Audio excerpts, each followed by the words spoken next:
দি education corner YouTube চ্যানেলে তোমাদের সকলকে জানাই স্বাগত।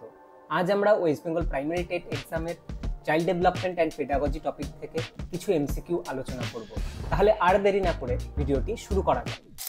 সবার শুরুতে আমরা যে প্রশ্নটি দেখতে পাচ্ছি সেটি হলো, কোহেলবার্গের মত অনুসারে নৈতিক বিকাশের কোন স্তরে ব্যক্তি পরিবারের সদস্যদের বা প্রতিবেশীদের খুশি করার জন্য কাজ করে? আমরা জানি কোহেলবার্গ যে বিকাশের তত্ত্বটি দিয়েছে তাকে আমরা নৈতিক বিকাশের তত্ত্ব বলি। এই তত্ত্বে 3টি পর্যায় রয়েছে এবং প্রতিটি পর্যায়ের আন্ডারে 2টি করে স্তর রয়েছে, অর্থাৎ 3টি পর্যায় এবং 6টি স্তর রয়েছে। তাহলে কোহেলবার্গের মত অনুসারে এই 6টি স্তরের মধ্যে কোন স্তরে শিশুরা পরিবারের সদস্যদের খুশি করার জন্য এবং প্রতিবেশীদের খুশি করার জন্য কাজ করে থাকে সেটি আমাদের আইডেন্টিফাই করতে হবে। অপশন এ তে রয়েছে শাস্তি ও আনুগত্যের স্তর, অপশন বি তে রয়েছে ব্যক্তিগত পুরস্কার স্তর, অপশন সি তে রয়েছে ভালো ছেলে ও সুন্দর মেয়ে স্তর, অপশন ডি তে রয়েছে আইন ও আদেশ স্তর।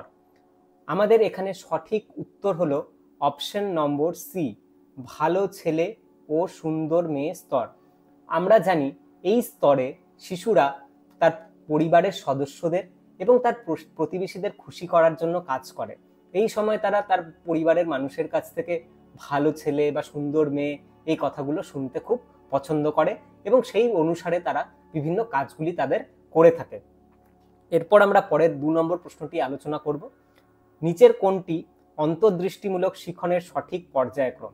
অন্তর্দৃষ্টিমূলক শিখন, যাকে আমরা ইনসাইটফুল লার্নিং বলি, এই ইনসাইটফুল লার্নিং বা অন্তর্দৃষ্টিমূলক শিখনের যে কনসেপ্টটি রয়েছে সেটি কোহলার দিয়েছে।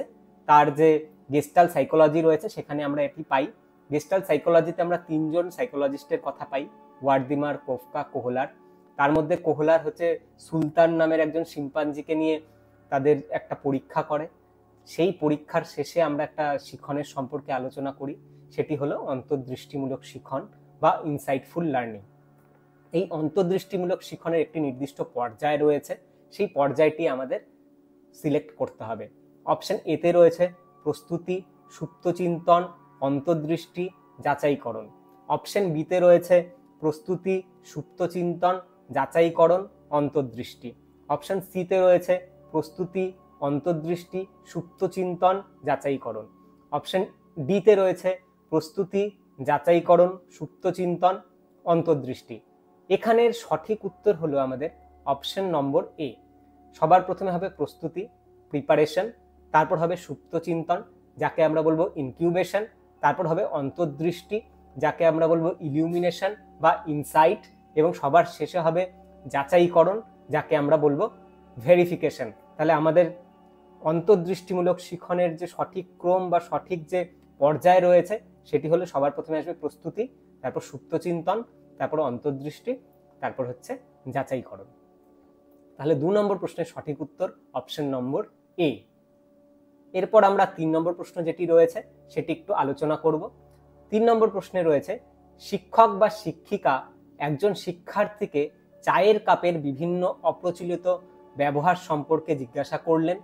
এই ধরনের শিক্ষণ শিক্ষার্থীদের মধ্যে উৎপন্ন করে। তাহলে এখানে শিক্ষক বা শিক্ষিকা কি করছে, একটা সিচুয়েশন তুলে ধরছে শিক্ষার্থীদের সামনে। একটা চায়ের কাপের প্রচলিত ব্যবহার কি? চায়ের কাপের প্রচলিত ব্যবহার হচ্ছে সেটা দিয়ে আমরা চা খাই বা কেউ জলও খেতে পারে। আমরা এখানে বলতে হবে এই চায়ের কাপকে আর কি কি ভাবে আমরা ইউটিলাইজ করতে পারি। এই চায়ের কাপটি দেখিয়ে শিক্ষক শিক্ষার্থীদের বললো, এই যে চায়ের কাপ, এটি আমরা চা খাওয়ার কাজে ইউজ করি, তোমরা বলো এটি আমরা আর কি কি ভাবে ইউজ করতে পারি। তাহলে এই ধরনের প্রশ্ন যখন একজন শিক্ষার্থীদের কাছে জিজ্ঞাসা করা হবে তখন শিক্ষার্থীরা একজন শিক্ষার্থী এক এক রকম উত্তর দিবে।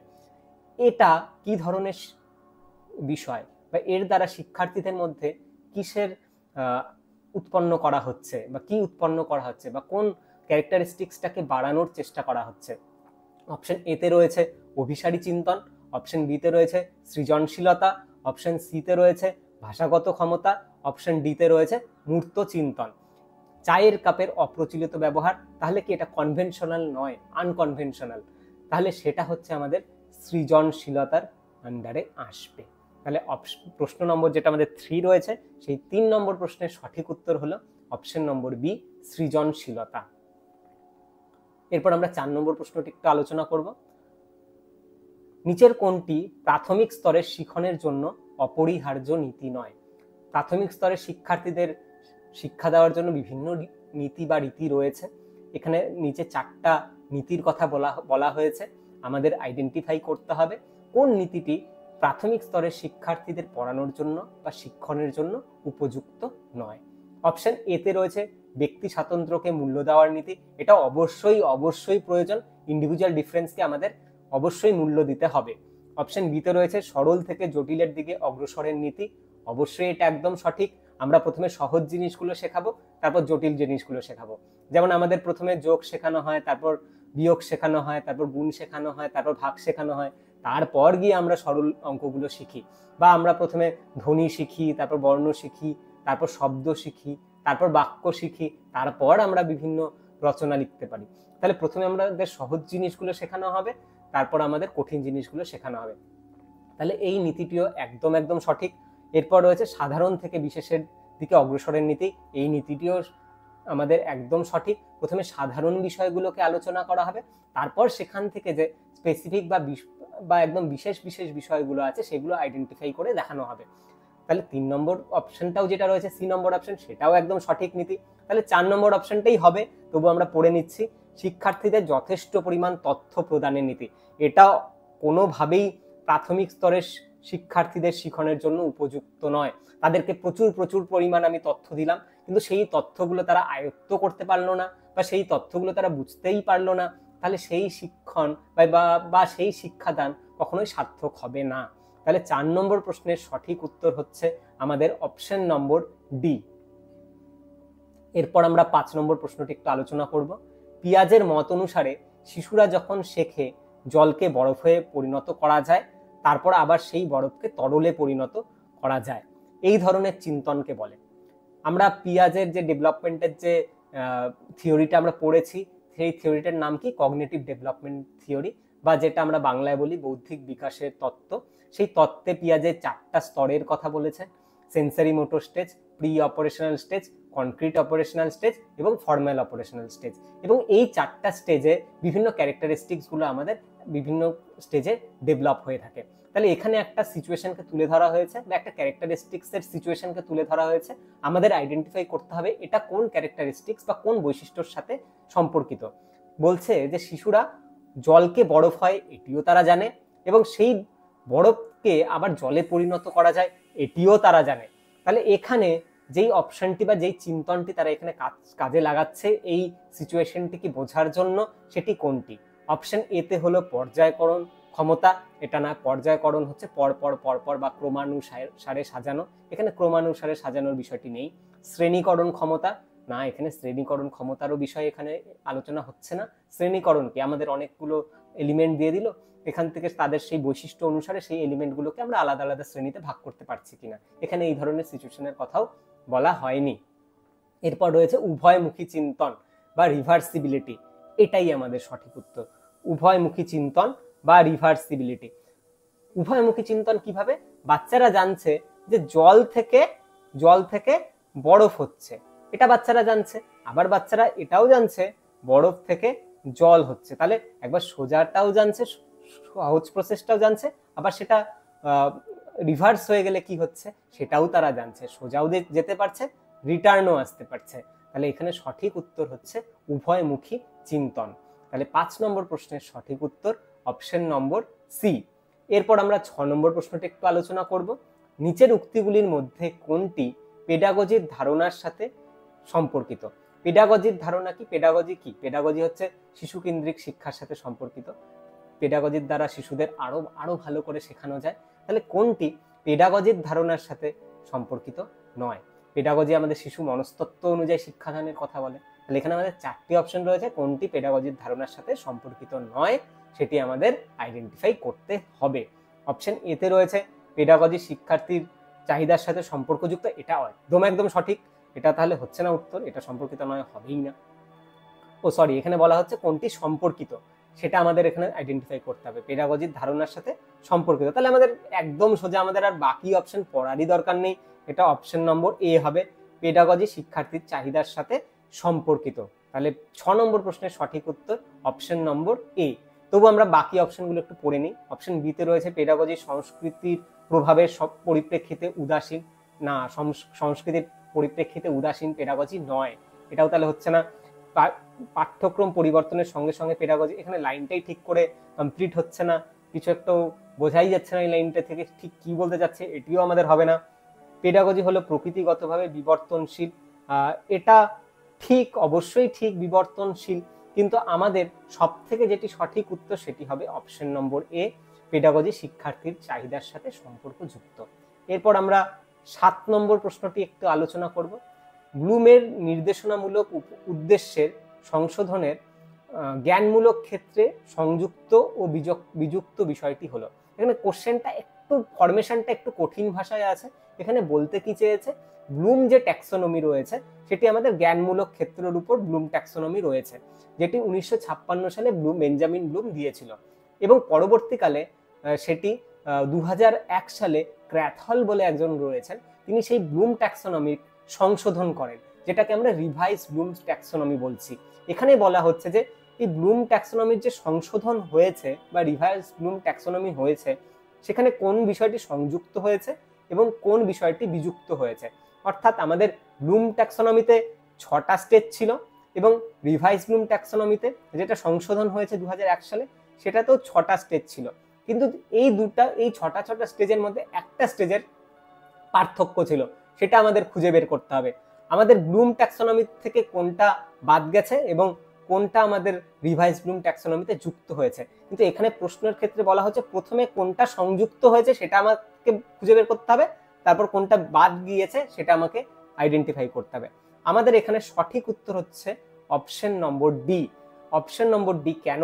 রিভাইজ ব্লুম ট্যাক্সোনমিতে সব থেকে হাইয়েস্ট লেভেলে ক্রিয়েটিং বলে এটা অ্যাড হয়েছে বা এটা অ্যাড হয়েছে, এবং সিনথেসিস যেটা আছে সেটা বাদ গিয়েছে। তাহলে আমাদের সঠিক উত্তর হলো ক্রিয়েটিং অ্যান্ড সিনথেসিস, এই বিষয়টি হচ্ছে আমাদের সঠিক উত্তর।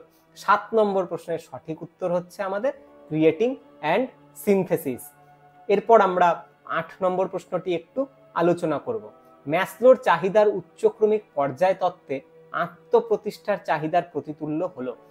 আমরা জানি ম্যাসলো হচ্ছে একটা, তার নিড থিওরি দিয়েছেন, এবং এই নিড থিওরিতে তিনি একটা হাইরার্কি বা একটা চাহিদার সোপান দিয়েছেন, যেখানে 5টি পর্যায় রয়েছে, এবং সেই পর্যায়গুলো নিচ থেকে উপরের দিকে গিয়েছে। ঠিক আছে, সবার নিচে যে স্তরটি রয়েছে সেখানে আমাদের ফিজিওলজিক্যাল নিড রয়েছে, তারপর 2 নম্বর স্টেজে রয়েছে সেফটি নিড, তারপর রয়েছে আমাদের লাভ অ্যান্ড বিলঙ্গিংনেস, তারপর রয়েছে সেলফ এস্টিম, এবং সর্বোচ্চ স্টেজে রয়েছে সেলফ অ্যাকচুয়ালাইজেশন। সেলফ অ্যাকচুয়ালাইজেশনকে আমরা আত্মপ্রতিষ্ঠার সাথে আমরা বলতে পারি। এই আত্মপ্রতিষ্ঠার চাহিদার সাথে সম্পর্কিত কোনটি নিচের 4টির মধ্যে, সেটি আমাদের আলোচনা করতে হবে বা খুঁজে বের করতে হবে। তাহলে সেলফ অ্যাকচুয়ালাইজেশন বা আত্মপ্রতিষ্ঠার সাথে সম্পর্কিত কোন বিষয়টি, সেটি আমাদের আইডেন্টিফাই করতে হবে। অপশন এ তে রয়েছে বাহ্যিক প্রেরণা, অপশন বি তে রয়েছে সাফল্যের চাহিদা, অপশন সি তে রয়েছে পুরস্কার ও শাস্তি, অপশন ডি তে রয়েছে বুদ্ধি। আত্মপ্রতিষ্ঠার যে চাহিদা রয়েছে তার সমতুল্য হলো সাফল্য লাভের চাহিদা। তাহলে 8 নম্বর স্টেজের বা 8 নম্বর প্রশ্নের সঠিক উত্তর হলো আমাদের সাফল্য লাভের চাহিদা, যেটা রয়েছে অপশন বি তে। এবার আমরা 9 নম্বর প্রশ্নটি একটু আলোচনা করব। ব্যক্তিগত শিখনের ক্ষেত্রে অনাবশ্যক বিষয়টি কি? তাহলে এখানে ব্যক্তিগত শিখন কি? Individual learning.